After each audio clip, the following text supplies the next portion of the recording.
My sister-in-law spent 2 years trying to destroy my marriage because she wanted her best friend to be my husband's wife instead of me. What she doesn't know is that I own the place she's living in. She started small, forgetting to invite me to family dinners, telling me the wrong time for birthday parties, cropping me out of photos she posted online. "Sorry, must have slipped my mind," she'd say with that fake smile. I tried talking to my husband Ryan about it, but he always defended her. "She's just protective. We're really close. Give her time." The thing about Natalie was she knew exactly how to work him. She'd been manipulating him since they were kids. She'd cry about how I was changing him, how he never spent time with family anymore, how I was isolating him. None of it was true, but she was good at the tears. Then her best friend Ashley moved back to town after her divorce. Suddenly Ashley was at every family event, sitting next to Ryan, laughing at his stories. Bringing his favorite beer, Natalie would seat us at opposite ends of the table, put Ashley right beside him. "Ashley's having such a hard time," Natalie would say. "Ryan, you should help her fix her car. You're so good with those things." And he'd go, because he was helpful like that. Natalie would text me the wrong address for restaurants, then act shocked when I showed up late to find Ashley in my seat.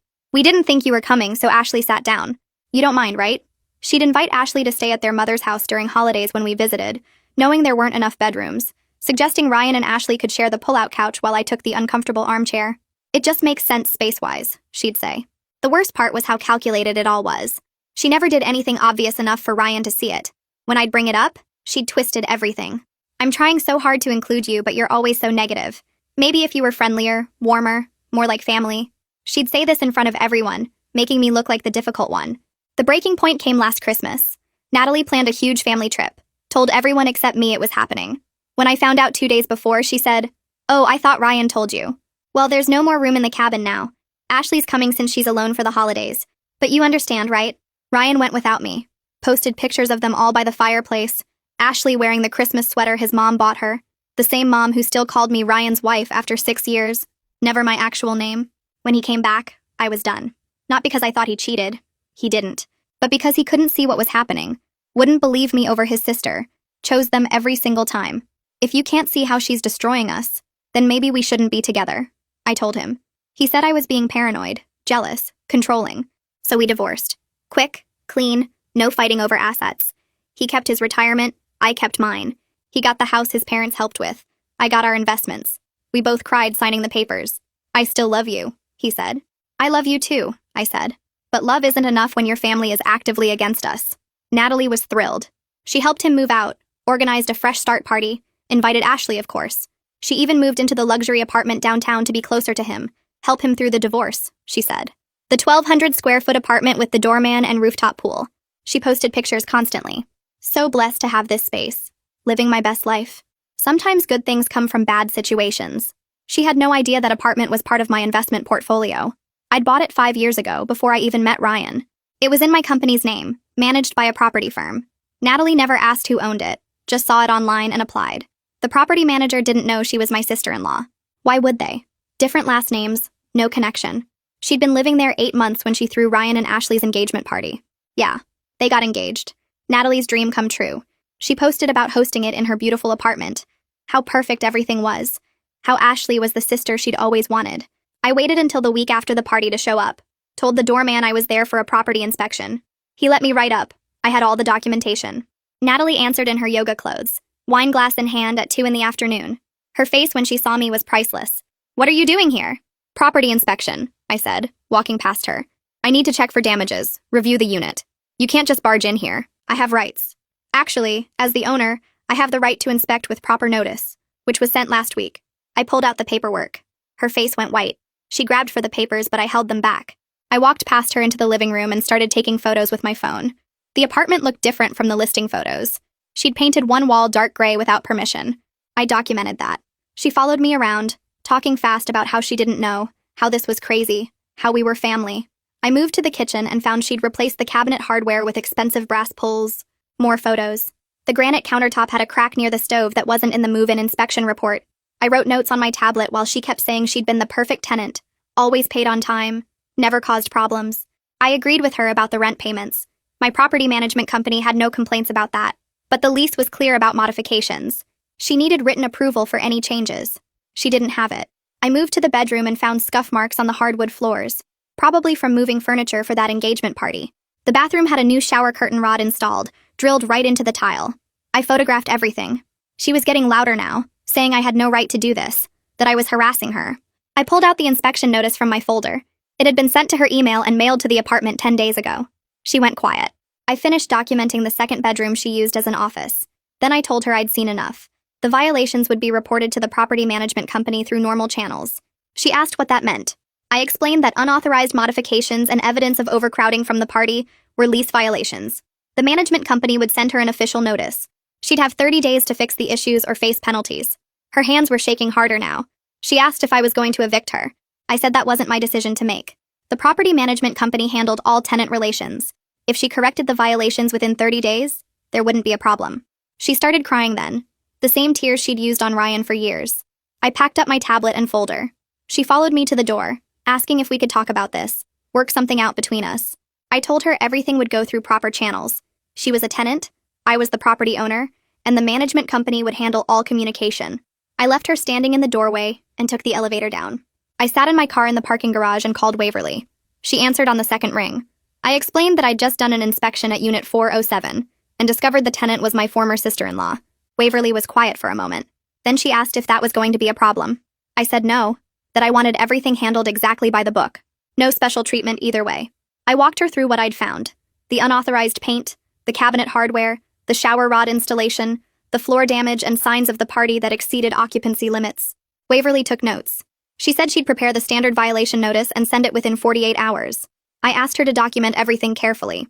If Natalie tried to claim harassment or discrimination, I wanted a paper trail showing she was treated like any other tenant. Waverly understood she'd been managing properties for 15 years. She knew how to handle difficult situations. We agreed she'd be the only point of contact for Natalie going forward. I wouldn't interact with her directly about tenancy issues. Waverly would copy me on all official correspondence but handle all communication. I thanked her and ended the call. My phone rang while I was driving home. Ryan's name on the screen. I hadn't heard from him in 4 months, not since the divorce was finalized. I answered. He started yelling before I could say hello.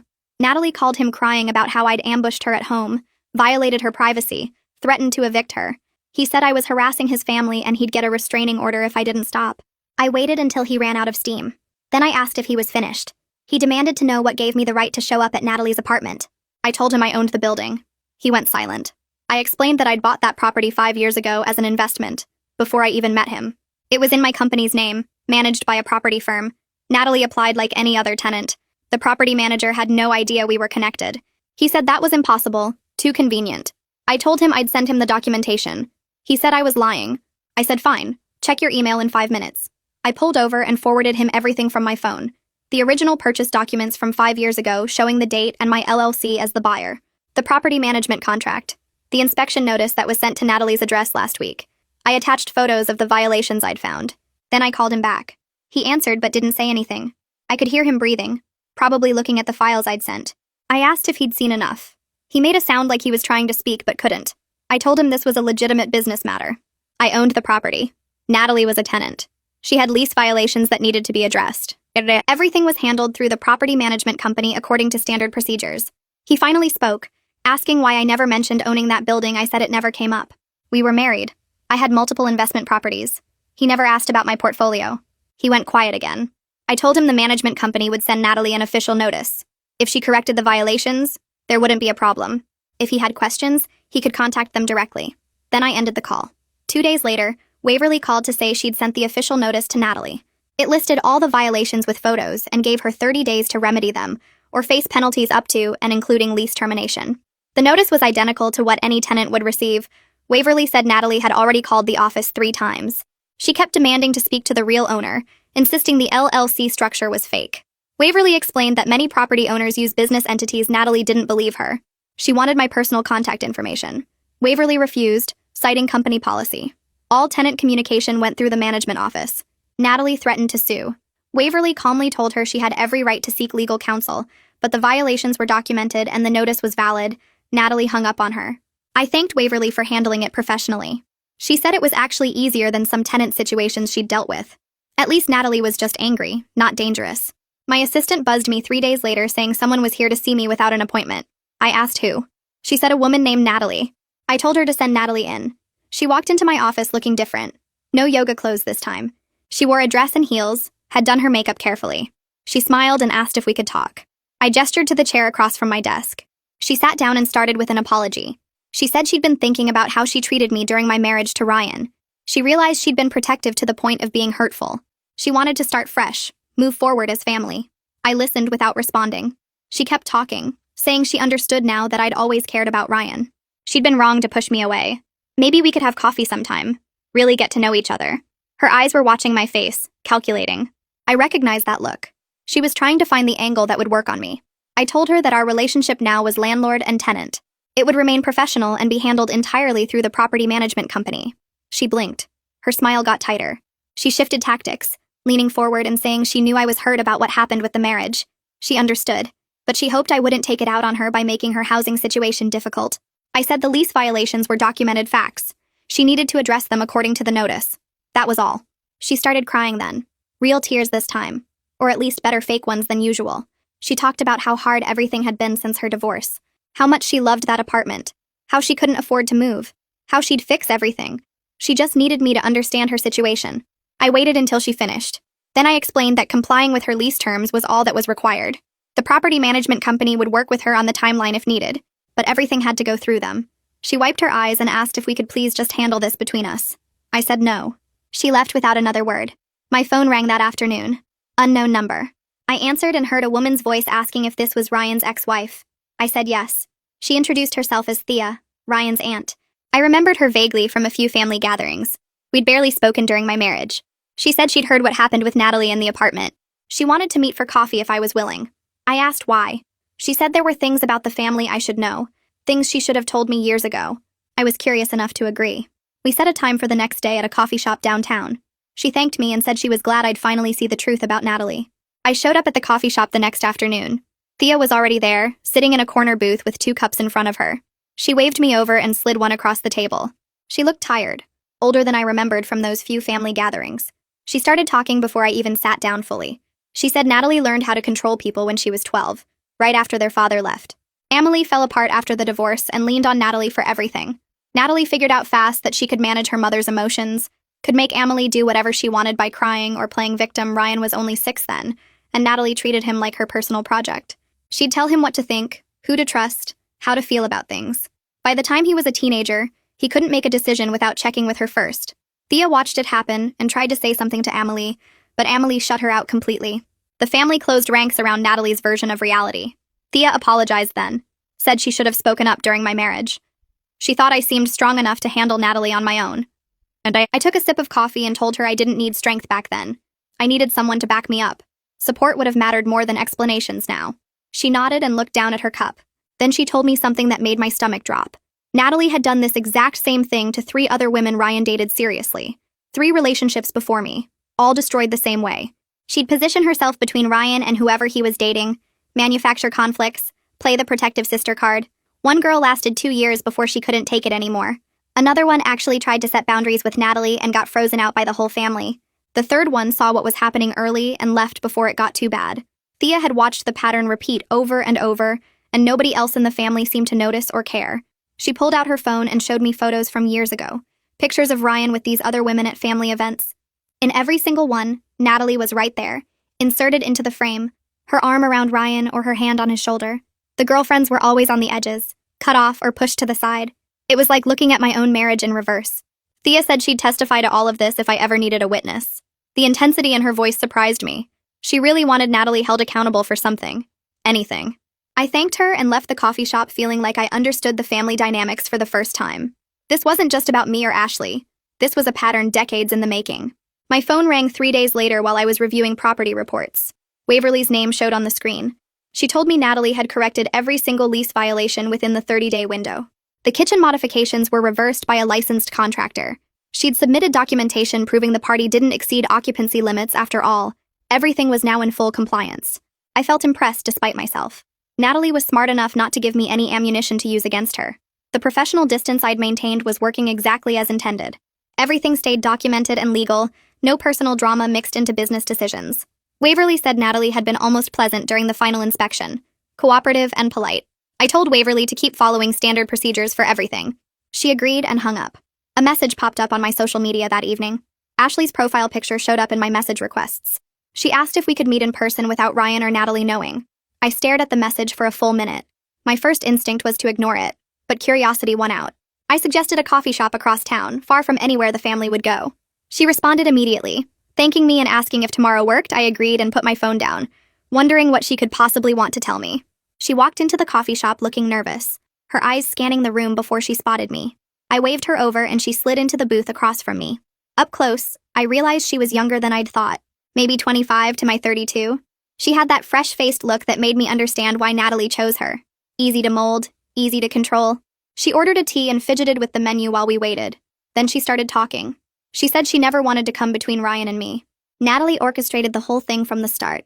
Ashley had just gotten divorced and moved back to town with no friends and no support system. Natalie befriended her immediately, invited her to everything, made her feel included. Then Natalie started mentioning her brother constantly, how great he was, how he needed someone kind and warm in his life. Ashley went along with it because Natalie was her only friend. She pulled out her phone and showed me text messages. Months of messages from Natalie coaching her on what to say to Ryan, how to act around him, what to wear to family events. Specific instructions about laughing at his jokes, asking about his work, bringing his favorite beer. I scrolled through them and felt sick. It was the same manipulation that had been used on me, just from a different angle. Natalie had been playing puppet master with both of us. I asked Ashley why she was showing me this now. She set her phone down and her hands were shaking slightly. She admitted she was scared of marrying into this family. Natalie had become more controlling as the wedding got closer. She was dictating every detail of the wedding plans, insisting they all needed to live near each other after the marriage, calling Ashley multiple times a day to check in. Ashley realized she wasn't gaining a husband. She was absorbed into Natalie's control system. She'd be another person Natalie managed and manipulated. The wedding was supposed to be in 4 months and Ashley was having panic attacks about it. She begged me not to tell Ryan about our meeting. She said Natalie would destroy her if she found out. I didn't promise anything, but I told her I understood her situation better than she probably realized. She was another victim of Natalie's manipulation, just one who happened to benefit from it at first. Now she was seeing the cost of that benefit. I felt unexpected sympathy for her. She wasn't the enemy I'd thought she was. She was just young and lonely and got caught in Natalie's web like everyone else. We finished our drinks and she left first, checking over her shoulder like she expected Natalie to appear. I called Emily Walton the next morning. She was a tenant rights attorney someone had recommended months ago when I first expanded my property portfolio. I needed to make sure I was handling everything with Natalie legally and ethically. Emily had me come to her office that afternoon. I brought all my documentation, every inspection report, every communication with Waverly, every notice sent to Natalie. Emily spread it all out on her conference table and went through each piece carefully. After an hour, she looked up and told me I'd been completely appropriate in my role as landlord. Everything followed standard procedures exactly. She advised me to maintain the professional distance and never let personal history influence any business decisions. I assured her that was exactly what I'd been doing. Everything went through Waverly. Everything was documented. Everything was by the book. Emily warned me that Natalie could potentially sue for harassment or discrimination if I treated her differently than other tenants. Even the appearance of personal motivation could cause legal problems. I told her that everything went through the property management company and followed their standard procedures exactly. I'd never given Natalie special treatment, good or bad. She was just another tenant in my building. Emily seemed satisfied but told me to document every single interaction meticulously going forward. Save every email, every call log, every inspection report. If Natalie ever tried to claim harassment, I'd need proof that everything was handled professionally. I thanked her and left feeling more confident about my approach. My accountant Gavin called that week about the quarterly review of my property portfolio. We went through each building's performance, discussing occupancy rates and maintenance costs. When we got to the downtown building, Gavin mentioned that Natalie's rent payments had been consistently on time every single month. She was actually a model tenant financially. Never late, never bouncing checks, never causing problems with payments. I realized that despite everything personal between us, she was giving me no legitimate business reason for complaint. She paid her rent. She followed her lease terms. She maintained the apartment properly. As a landlord, I couldn't ask for better. The irony wasn't lost on me. The woman who destroyed my marriage was now my most reliable tenant. 3 days later, Ryan showed up at my office without calling first. My assistant buzzed me saying someone was here to see me, and when I walked out to the lobby, there he was. He looked terrible, dark circles under his eyes, wrinkled shirt like he'd slept in it. He asked if we could talk about what really happened to our marriage. Thea had told him some things that made him question everything he thought he knew. I didn't want to rehash old pain, didn't see the point of going over everything again, but something in his face, the way he looked lost and tired, made me agree to dinner that evening. He left and I spent the rest of the day trying to focus on work, wondering what Thea had said to him. That evening we met at a quiet restaurant across town, the kind of place where tables were far enough apart for private conversations. Ryan ordered a beer, I got wine, and we sat in awkward silence for a minute before he started talking. He'd been thinking a lot since finding out I owned Natalie's building. The coincidence had made him look at other things differently, made him question what else he'd missed. He pulled out his phone and started scrolling, then turned it toward me. Text messages from Natalie. Dozens of them over the past 6 months. I leaned closer and read them. Messages celebrating that I wasn't at family dinners anymore. Messages about how much better everything was without me there. Detailed plans about seating arrangements to put Ashley next to Ryan. Strategy sessions about topics Ashley should bring up. Stories she should tell. It was all there, written out in Natalie's own words. Proof of everything I'd tried to tell him during our marriage. Ryan's hands shook as he scrolled through more messages. His face looked crushed, like he was seeing his sister for the first time. He kept saying he couldn't believe it. Couldn't believe he'd been so blind. I watched him process what I'd been trying to show him for years. He apologized then. Really apologized. Not the defensive sorry he'd given during our marriage when I complained about Natalie, but a real apology that acknowledged what he'd done wrong. He said he was sorry for not believing me, for choosing his sister over his wife, for letting Natalie destroy what we had. He looked at me across the table and asked if there was any chance for us, any way to fix this. I appreciated the apology. I really did. It felt good to finally be heard and believed. But I told him the truth, that it was too late. Some things break so completely they can't be put back together. He was engaged to someone else now, building a life with Ashley. I'd moved on too, built a new life without him. He nodded slowly, accepting my answer even though I could see it hurt. Then I told him about my conversation with Ashley, about her concerns regarding Natalie's control over their relationship. He sat back in his chair looking surprised. He admitted he'd noticed Ashley getting quieter as the wedding got closer, more anxious and withdrawn. She'd stopped making decisions about the wedding, just agreed with whatever Natalie suggested. I suggested he talk to Ashley honestly about what kind of marriage they wanted, separate from his sister's input. He needed to figure out if Ashley was marrying him or marrying into Natalie's plan. We finished dinner and went our separate ways. I drove home feeling strange, like I'd closed a door that had been hanging open for months. 2 days later, my phone rang while I was making coffee. I didn't recognize the number but answered anyway. Natalie's voice came through, high and angry, practically screaming. She knew I'd had dinner with Ryan. How dare I try to destroy her family? I was a bitter ex-wife who couldn't move on. Requested Reds is on Spotify now. Check out link in the description or comments. I was poisoning Ryan against her. She went on, her voice getting louder and more unhinged with each accusation. I didn't interrupt, just let her rant until she finally ran out of words. Then I hung up without saying anything and saved the voicemail she'd left earlier that I hadn't listened to yet. It was 3 minutes of similar accusations, even worse than the phone call. I forwarded it to Emily Walton with a brief explanation. Emily called back within an hour saying this was exactly the kind of harassment that justified a cease and desist letter. She'd draft one immediately. Everything had to go through proper channels now. No more direct contact from Natalie. That afternoon, Waverly called with an update. Natalie had shown up at the property management office demanding to break her lease early and move out immediately. Waverly had calmly explained the financial penalties for breaking a lease, showed her the terms she'd signed. Natalie had gotten upset, raising her voice, claiming she was forced out of her home. Waverly had remained professional, explaining that Natalie was welcome to stay through her lease term, or leave according to the terms she'd agreed to. The choice was hers, but the penalties were standard and applied to all tenants equally. I thanked Waverly for handling it so well. After we hung up, I sat at my desk looking at all the documentation I'd accumulated. The inspection reports, the lease violations that had been corrected, the payment history, now the voicemail and Emily's cease and desist letter. I realized Natalie was spiraling because she'd lost control of the story she'd been telling. For the first time in her life, she was facing real consequences that her tears and manipulation couldn't fix. She couldn't cry her way out of a legal lease. She couldn't make me the bad guy when everything was documented and professional. The power balance had flipped completely, and she didn't know how to handle it.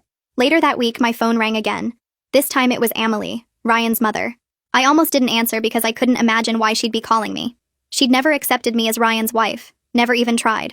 But curiosity won, and I picked up. She started talking immediately, demanding I stop harassing Natalie. Her daughter was upset, couldn't sleep, was forced from her home by my vendetta.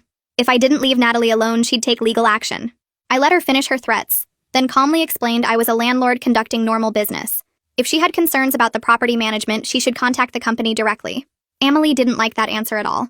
She started listing everything wrong with me as a wife. I was cold, unfriendly, didn't make enough effort with the family. I never cooked the right foods for holidays. I didn't understand their traditions. I'd isolated Ryan from his family. On and on she went. Every complaint she'd apparently been storing up for 6 years. I let her talk herself out completely, waiting until she finally paused for breath. Then I asked if she was finished. She made a surprised sputtering sound, clearly not expecting me to respond that calmly.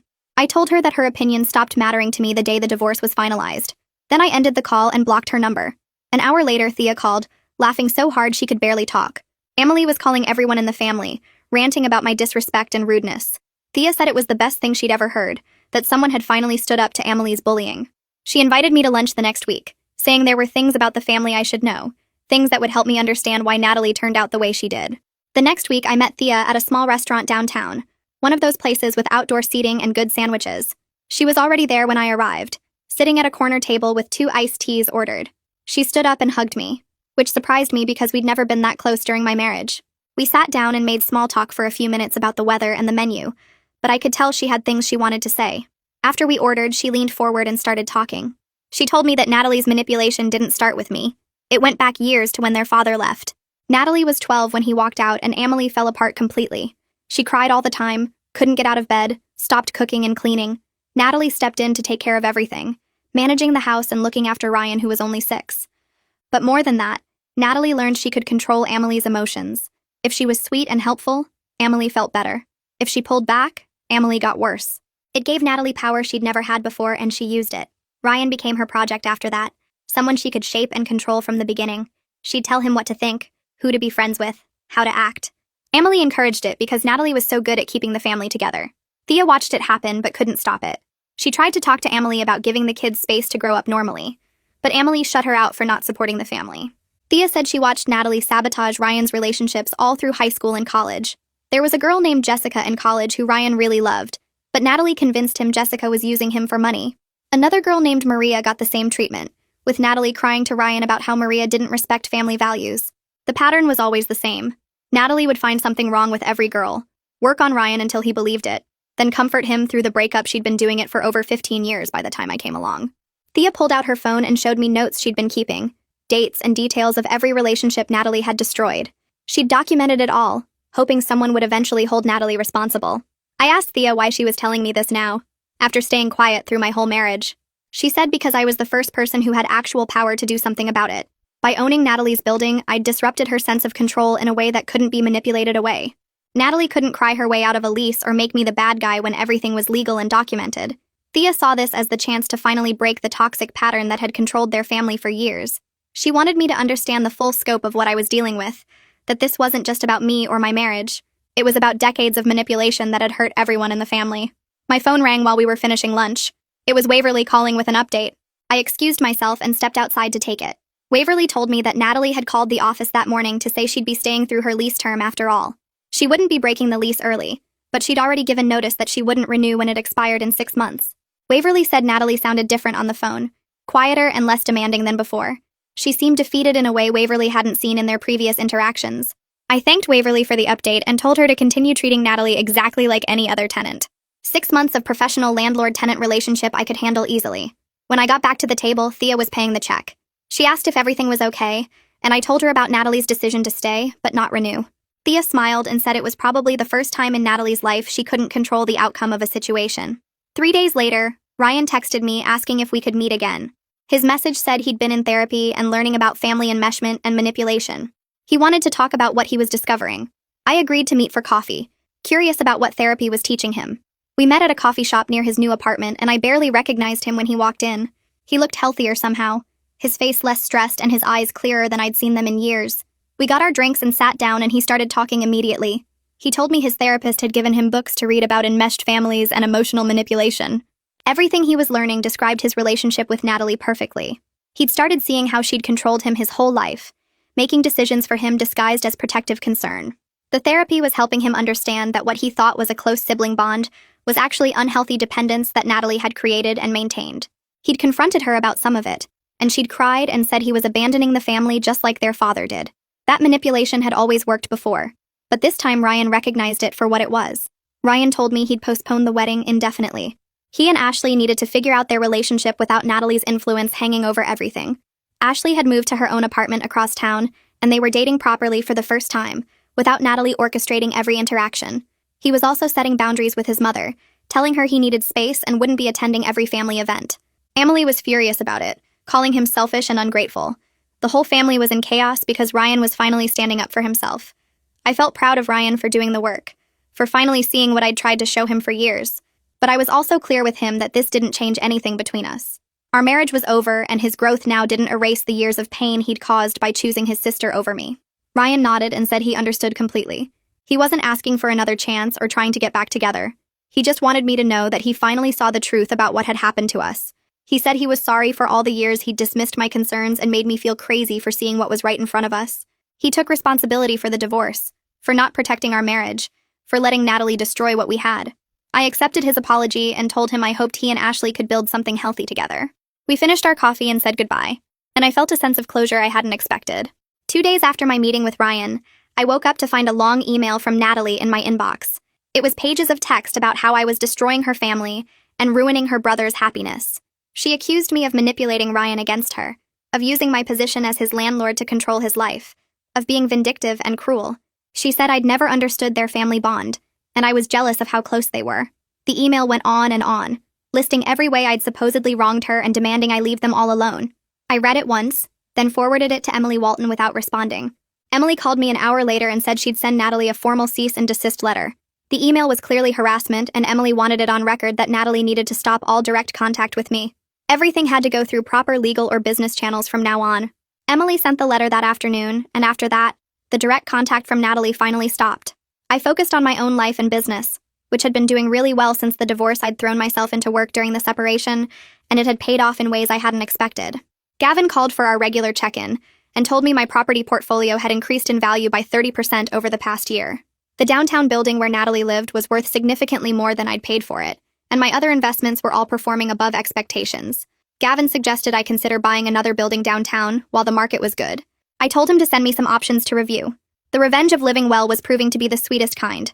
I had a successful business, financial security, and peace in my life that I'd never had during my marriage. A week later, Ashley reached out through social media again. She sent me a long message thanking me for talking to Ryan and helping him see the family dynamics clearly. She said their couples counseling was going really well now that Natalie wasn't controlling everything behind the scenes. Ashley seemed genuinely happy in her message, more confident than when I'd met her at the coffee shop. She said Ryan was becoming the person she'd always sensed he could be, and she was grateful I'd pushed back against Natalie's manipulation, even though it had cost me my marriage. She promised they were building something real together now, something based on honest communication, instead of Natalie's orchestration. I read her message and felt genuinely happy for them both. A few weeks later, I attended a property investors networking event downtown, one of those evening mixers with wine and name tags where people talk about market trends and zoning laws. I went mostly for the business connections, but ended up having actual fun conversations with several people who understood the investment side of real estate.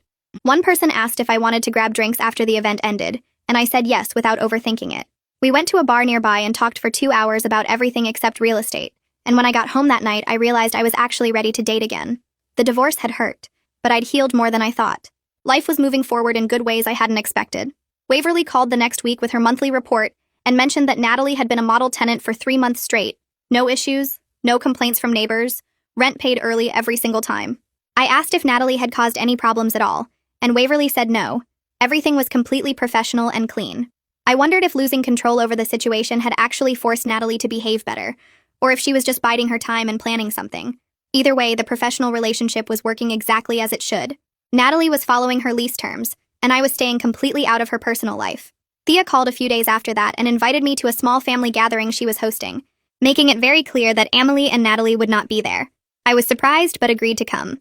When I arrived at her house that Saturday, I met several of Ryan's extended family members I'd never known during the marriage. The biggest surprise was meeting Ryan's father for the first time. He'd left when Ryan was young, maybe 7 or 8 years old, and I'd always assumed he was completely out of the picture.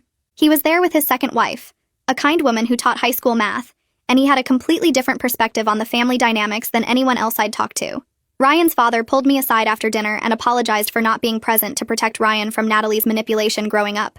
He admitted he left partly because Emily was using the children as emotional weapons during their marriage, and Natalie had learned to do the same thing by watching her mother. He said he tried to maintain contact with both kids after the divorce, but Emily and Natalie made it impossible, poisoning Ryan against him with lies and manipulation. Every visit became a battle. Every phone call ended with Ryan crying and confused, until eventually he just stopped trying because he thought he was hurting Ryan more by staying involved. He said watching Natalie destroy my marriage was like watching history repeat itself, and he felt guilty for not warning me or Ryan about the patterns he'd seen. The gathering gave me closure I didn't know I needed. Understanding that the dysfunction ran much deeper than just Natalie's jealousy or Emily's coldness helped me see the whole picture. This family had been broken for decades, and I'd walked into something that was never going to work no matter how hard I tried. I was grateful I got out when I did, before years more of manipulation and pain. Ryan was there with Ashley, and they seemed genuinely happy together, now that they were building something real without Natalie controlling every interaction. They sat close together and actually talked to each other instead of performing for an audience, and Ashley looked more relaxed than I'd ever seen her. I started dating the person I met at the networking event, taking things slow but enjoying the connection we were building. They knew about my divorce and the complicated family situation because I was honest from the start, and they were respectful of my boundaries in ways that felt completely different from my marriage. We went to dinner, saw movies, took walks around the city, and everything felt healthy and normal in a way my relationship with Ryan never did. There was no family drama, no hidden manipulation, no walking on eggshells. Just two people getting to know each other and seeing if something good could develop. Waverly called again when Natalie's lease was approaching its end and confirmed that Natalie was moving to a different neighborhood entirely, somewhere across town near her job. I felt relief that the landlord-tenant relationship would end cleanly and professionally. Natalie never caused problems after that initial confrontation in her apartment, which I respected despite our history. She could have made things difficult, but she chose to follow the rules and behave appropriately, and I appreciated that maturity, even though we'd never be friends. Ryan called me on a Tuesday afternoon to tell me he and Ashley had decided not to get married after all, but they were staying together and building a life on their own terms. He said they realized the engagement had been rushed and influenced by Natalie's expectations, and they wanted to figure out their relationship without that pressure. He was maintaining boundaries with Natalie now and had a healthier relationship with his mother after some hard conversations. He sounded genuinely happy and clear-headed in a way I'd never heard during our marriage, like he'd finally figured out who he was separate from his family's control. I realized after that call that owning Natalie's building had turned out to be the catalyst for everyone in that family to face the truth. My unintentional power over her living situation forced her to behave differently, which allowed others to see the manipulation clearly when it wasn't hidden behind perfect performance. Sometimes the universe has a sense of irony that's almost funny. I never planned to own my ex-sister-in-law's apartment, never wanted that kind of power over her life, but it ended up being exactly what everyone needed to see reality. Thea and I started meeting for lunch monthly after that gathering, and we became genuine friends, separate from any connection to Ryan or his family. She was thrilled that Ryan was finally breaking free from the family dysfunction, and kept thanking me for starting the process. I told her Ryan did the work himself, that he made the choice to see the truth and change his patterns. I just happened to own the right building at the right time, and everything else was Ryan's own growth and effort.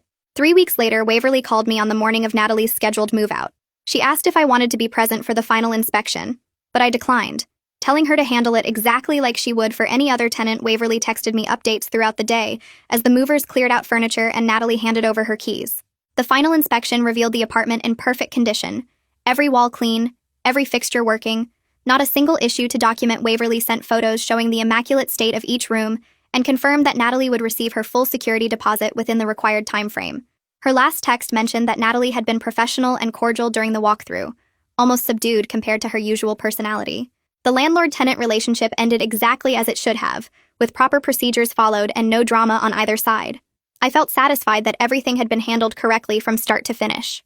The property management conference in Dallas came 2 months after Natalie moved out, and I flew there feeling more confident than I had in years.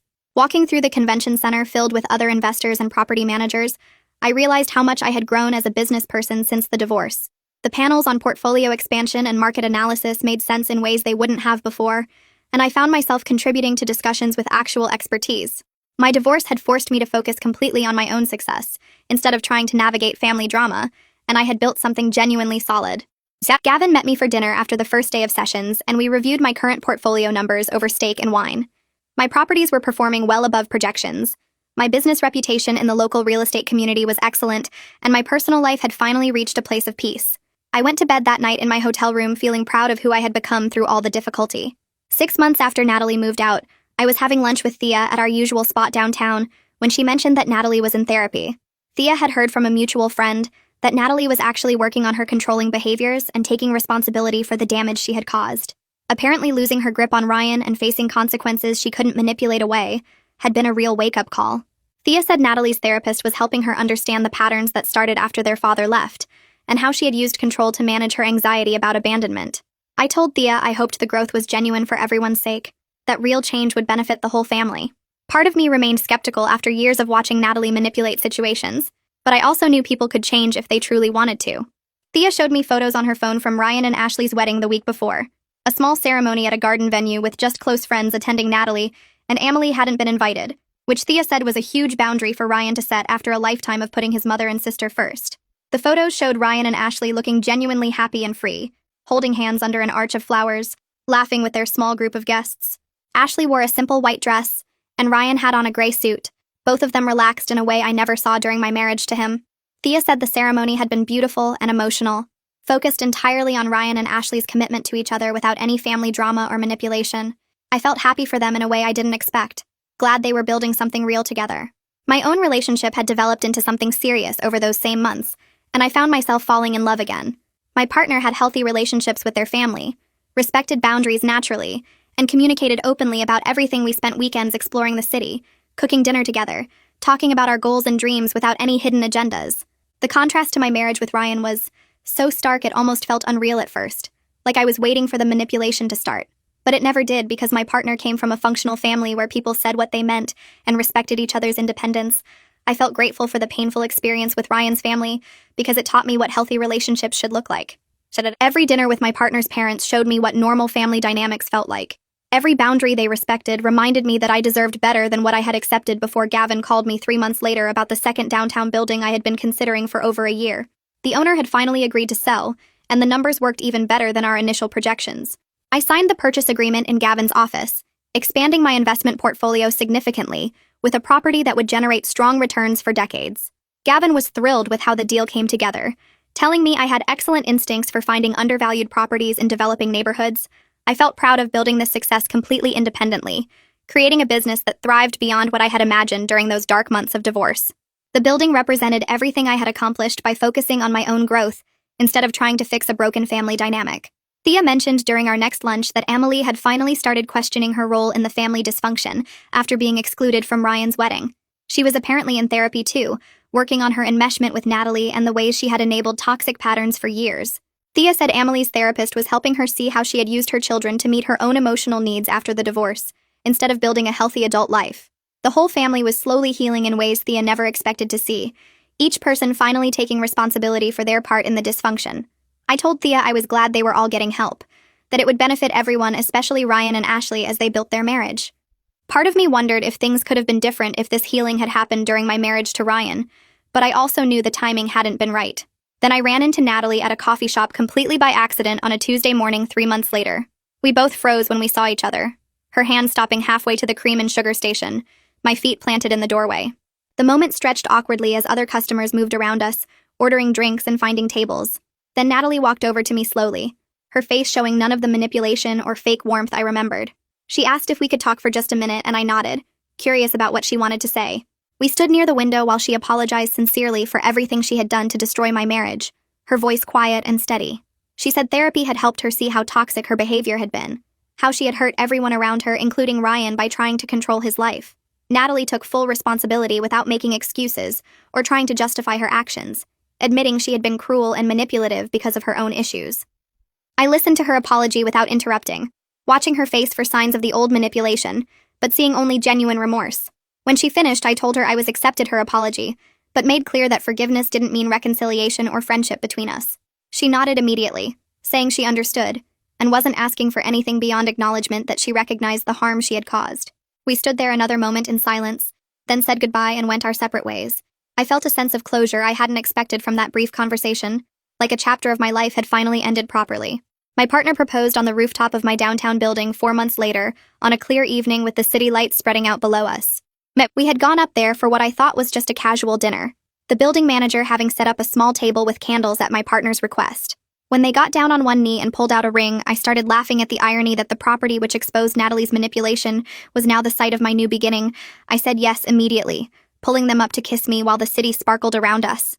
Life had a funny way of working out, taking the place where everything fell apart and turning it into where everything came together. We stayed on that rooftop for hours, talking about our future and making plans for a life built on honesty and mutual respect. I thought about how far I had come from that day. I showed up at Natalie's door with inspection paperwork, how much I had grown and healed. The building beneath us represented not just financial success, but personal triumph, proof that focusing on my own growth had led me exactly where I needed to be. 3 weeks after the proposal, my phone lit up with Ryan's name for the first time in months. I stared at it for a moment before answering, wondering what he could possibly want now. His voice came through warm and genuine, congratulating me on the engagement because Thea had told him the news. He said he was really happy for me, that I deserved someone who appreciated me fully and put me first. There wasn't any bitterness or resentment in his tone, just honest happiness for my new chapter. He told me he'd been working hard in therapy and finally understood how badly he'd failed me during our marriage. I thanked him for calling and told him I appreciated how much he'd grown since the divorce. We kept it brief and cordial, ending the call on good terms, and I felt grateful that he'd reached that point of genuine self-awareness. It was the closure I hadn't realized I still needed from him. The wedding planning started immediately after that call, and I threw myself into it with pure excitement. My partner and I met with vendors, toured venues, and made decisions together with equal input and enthusiasm. Their family welcomed me completely, inviting me to dinners and including me in conversations without any of the manipulation or exclusion I'd experienced with Ryan's family. Their mother learned my coffee order after one visit and always had my favorite pastries ready when I came over. Their sister asked genuine questions about my business and actually listened to the answers instead of looking for ways to undermine me. The contrast between this warm, healthy family dynamic and what I'd endured with Amelie and Natalie made me appreciate my new life even more. Every planning session felt joyful instead of stressful because everyone involved actually wanted to celebrate our happiness. My partner's parents offered to help with costs, but respected our boundaries when we said we wanted to handle it ourselves. Nobody tried to take over the planning or push their own vision onto our wedding. Thea called asking if she could help with the wedding planning, and I immediately said yes. She showed up to our next planning meeting with a notebook full of ideas and vendor recommendations from her own daughter's wedding years ago. We spent hours together going through details, and she became an invaluable part of the process. One afternoon, while we were addressing invitations, she joked that she was finally getting to celebrate a wedding in her family that wasn't built on manipulation and control. I laughed and told her she was family to me now, regardless of my divorce from Ryan. She got teary and hugged me, saying she'd always hoped I'd stay in her life somehow. Thea helped me choose flowers, gave honest opinions on dress options, and even hosted my bridal shower at her house. She told stories about watching Ryan grow up and admitted she'd always known Natalie's behavior was toxic, but hadn't known how to stop it. I appreciated her honesty and her genuine support during this happy time. The wedding day arrived on a perfect Saturday in June with clear skies and warm sunshine. I stood in the bridal suite surrounded by friends who'd supported me through the divorce and this new relationship, all of them helping with final touches and keeping me calm. My partner's family filled the venue with laughter and love, creating an atmosphere of pure celebration. Thea sat in the front row beaming with pride, and even my own parents looked happier than I'd ever seen them at my first wedding. As I walked down the aisle toward my partner, I realized that Natalie's attempts to destroy my first marriage had actually pushed me toward this better life. I owned a successful property business that kept growing. I had real friendships with people who genuinely cared about me, and I was marrying someone who valued me completely and put our relationship first.